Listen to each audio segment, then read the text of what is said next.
зүүн байна даа ихэд бол байхгүй бараг л байхгүй болсон шүү. Энэ бол аимшигтай л эс. Энэ бол хэцүү л эс, сайд л эс.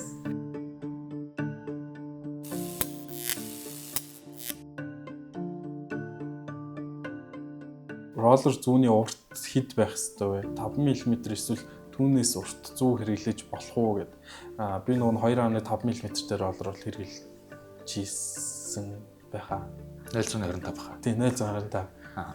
Тийм мөн баха. Тэнгүүд 5 гэхээр арай урт ч юм уу. Би тэгтээ нөгөө мэдэхгүй болохоор яг энэ асуултанд одоо хариулж чадаагүй гэсэн үг.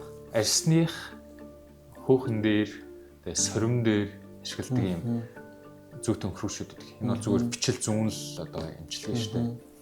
Механизмын энгийн тэнд механикаар гэмтэл учруулаад тэгэл хүний бич автомат тогтолцоогоо тэнд хөндлөжүүлээл өсөлтийн факторуудаа тэнд бөгнөрүүлээл энгийнээр гэмтэл учруулаа хүний тархиу энд гэмтчлээ за эднийг хурдан идгээ гэж баахан хөндлөжүүлэх одоо эсвэл бөгнөрүүлээ идэглээ ийм зарчмаар байдаг.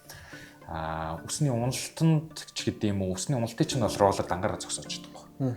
Түрүүний хэлсэнчлэн хэмжээнүүд янз бүр байдаг. Тэгэхээр чиний хөөх чинь нэгт өстэй болон бүтэн халзарчихсан юм уу, сорвжилттэй юм уу гэдгээс хамаарат хэмжээг эмчил зөвлөнө. PRP хийлгэхэд өвдөлт, дараах нөхөн сэргээлт ямар байдаг вэ? Ер нь яаж усны ургалтанд нөлөөлөд байна вэ? PRP тарилга маш энгийн.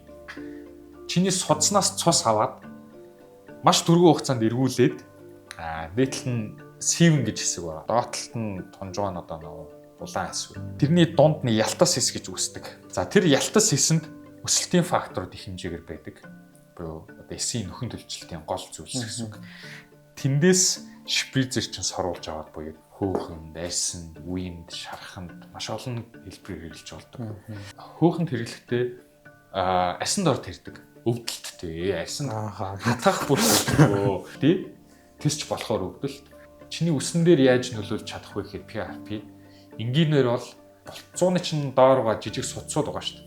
Тэр судсуудыг одоо усан хэмжээний сайжруулах, нөхөн төлжилтийг нэмэгдүүлэх, тийм замаар уналтыг чуудаашруулад ургалтыг чинь авах нэмэгдүүлэх хэрэгтэй. Босдоор бол чиний яг болцоонд нөлөөлнө гэдэг юм байдаг. Халзралтад нас хамаатай юу хэдэн наснаас эхэлдэг вэ? Халзралтад нас мэдээж ач холбогдолтой. Гэхдээ сүүлийн үед буюу сүүлийн 10-15 жилийн хугацаанд амьдралын хэв маяг шууд хамааралтай болсон. Генетик буюу удмын халзралт нь сүүлийн жилүүдэд хийгдсэн судалгаанууд дээр нөлөөлөх хүчин зүйл гэж маш олон зүйл орж ирсэн. Өөрөөр хэлбэл чи 25 наснда эм хэлбэр зулаа хүртэл халзрах, эсвэл 45 наснда халзрах хэсэг чинь шууд чамаас хамааралтай буюу чамаас шалтгаална.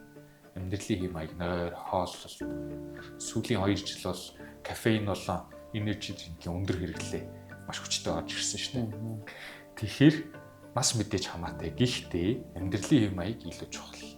Гэр бүлд халзан хүн байсан ч халзрахгүй байх тохиолдол байх уу? Зарим судалгаануудад чи 4 хүүтэй бол нэг нь яг чам шиг андрогенет хүс уналттай байх одоо магадaltaй. Үлдсэн 3 ус нь ямар нэг уналт байхгүй халзралт үүсэхгүй байж болно. Үргэлжлэл генетикээр.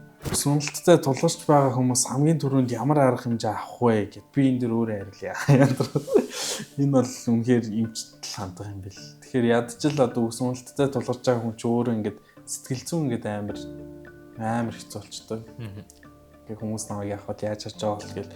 Тэгмэд ядаж нэг эмчтэй уулзаад нэг гаргалгаа болоод аваад ирэхээр ядахнаа л ингээ ууж ирчдэг. Тэгэхээр эмчид хандхан л хамгийн зөв.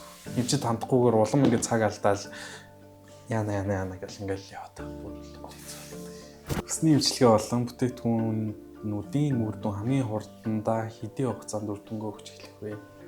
Яг оншоос хамаарат илэрх одоо шинж тэмдгүүд нь найрлах хугацаа өөр л дөө тогтсон хугацаа гэж хэлж байдаггүй. Гэтэ ер нь дунджаар 2-3 сарын дараа одоо шинж тэмдгүүд найрлах алстай. Багасчл байх хэвээр. Өсвөлт бүрэн зогсно гэж байхгүй шүү дээ. Өдөрт тодорхой хэмжээгээр өсвөлжлэх хэвээр гэсэн. 2-3 сарын дараа сайхан боллоо гэж шууд зогсооч болохгүй. Ер нь эмчээс байнгын зөвлөгөө аваад хяналттай явж байгаа хэвээр. Тэгжээж урт хугацаанд 12-18 сарын дараа гэхэд ер нь нэлээ болчихно чинийх бол мэддэгт хэрэгүүлж